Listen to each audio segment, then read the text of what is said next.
हमारे साथ जुड़ चुके हैं। भसीन साहब, बहुत बहुत शुक्रिया, थैंक यू वेरी मच समय देने के लिए। सर, आज 10 बजे आरबीआई गवर्नर अपनी बात रख देंगे। मार्केट को लग रहा है कि वो दरों में तो कोई कटौती नहीं करेंगे, बट शायद इंडिकेशन दे देंगे कि वो कटौती करने जा रहे हैं, और कितनी करेंगे थोड़ा उसका भी हिंट कर सकते हैं।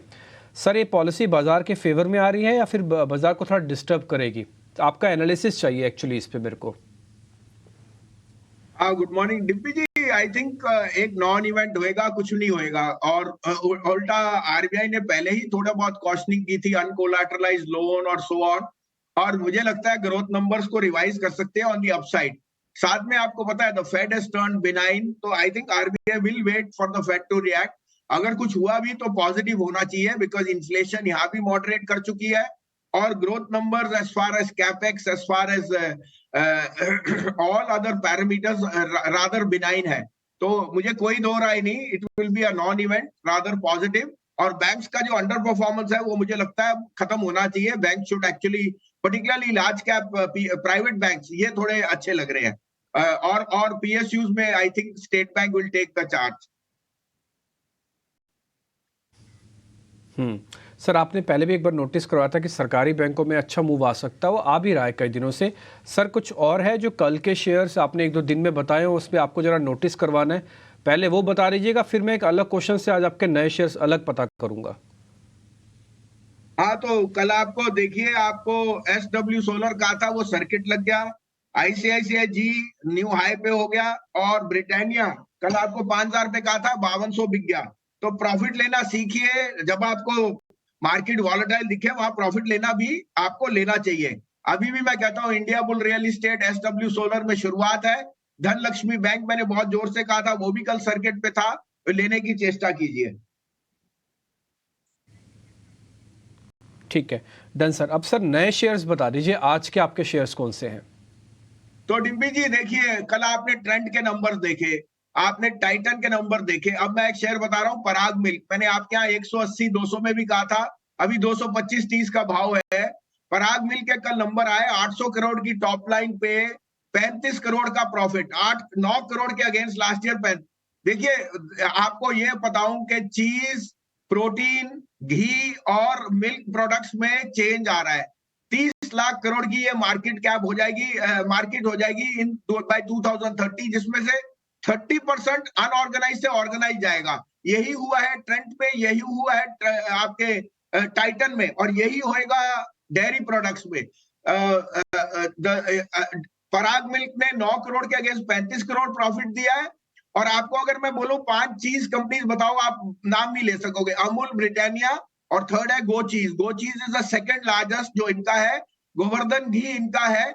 और मैं बताऊं 70% इनके वैल्यू एडेड प्रोडक्ट्स है, लाइक घी, प्रोटीन एंड आपका चीज।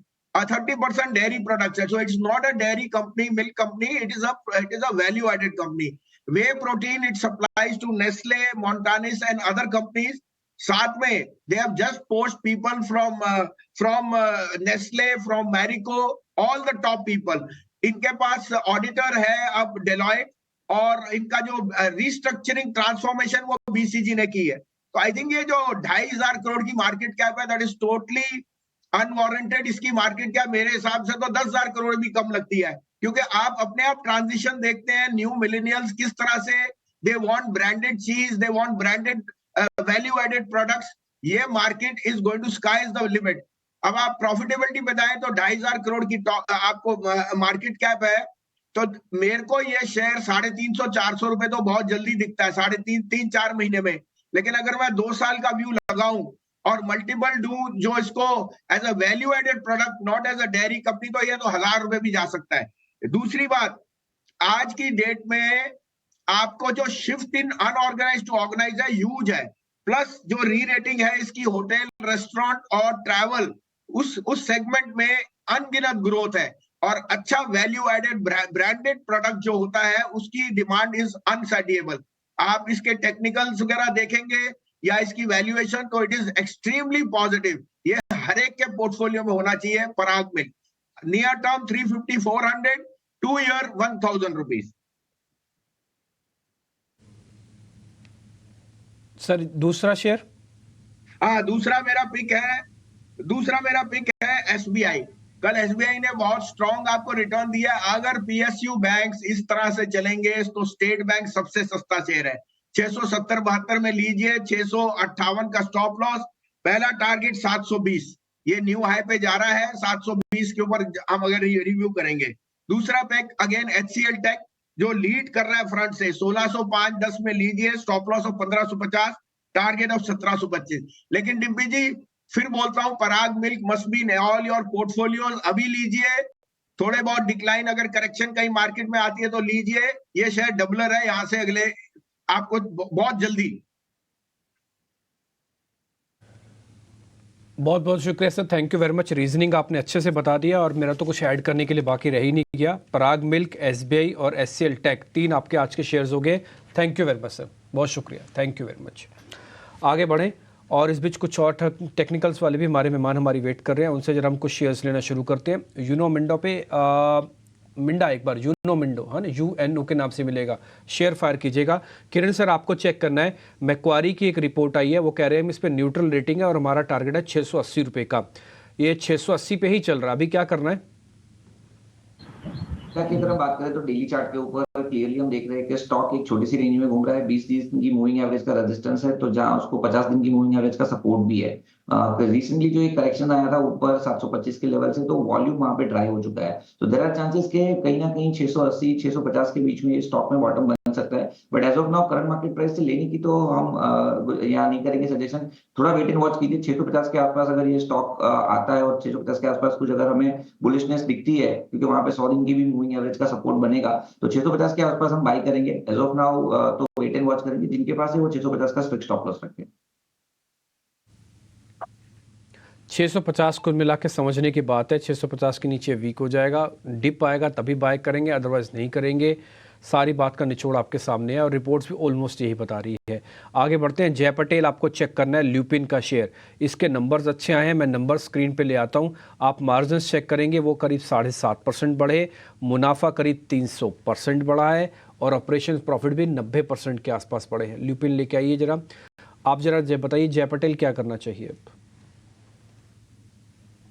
सॉरी, लुपिन में हाई लो की पैटर्न डेफिनेटली विजिबल है, और ये स्टॉक में 2 दिन रुकता है और एक अच्छी लॉन्ग कैंडल आ जाती है। तो मुझे लग रहा है ये स्टॉक में काफी अच्छा आज के दिन में भी हम लॉन्ग पोजीशन देख सकते हैं। अराउंड 1640 तक के लेवल के आज के लिए मैं एक्सपेक्टेशन रख रहा हूँ, बिकॉज कल के दिन में हाई के वहां पर क्लोज हुआ, कल ओपन जहां हुआ था वहीं क्लोज हुआ, और लास्ट में वॉल्यूम भी काफी आए।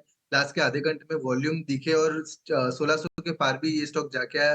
तो मुझे लग रहा है एक्सपेक्टेशन है 1640 तक ये स्टॉक आज के दिन में जा सकता है। सो लॉन्ग पोजीशन बना के जानी चाहिए। फार्मा सेक्टर काफी अच्छा अभी डिफेंसिव प्ले के तौर पर हम देख सकते हैं। तो ये स्टॉक वन ऑफ द अच्छी कंपनी है फार्मा सेक्टर में। सो लॉन्ग पोजीशन डेफिनेटली बनानी चाहिए। स्टॉप लॉस किसी को रखना हो तो कल के लो के वहां पर हम रख के चल सकते हैं। अराउंड 1580 तक के स्टॉप लॉस के साथ ये स्टॉक को लॉन्ग पोजीशन के लिए ले सकते हैं।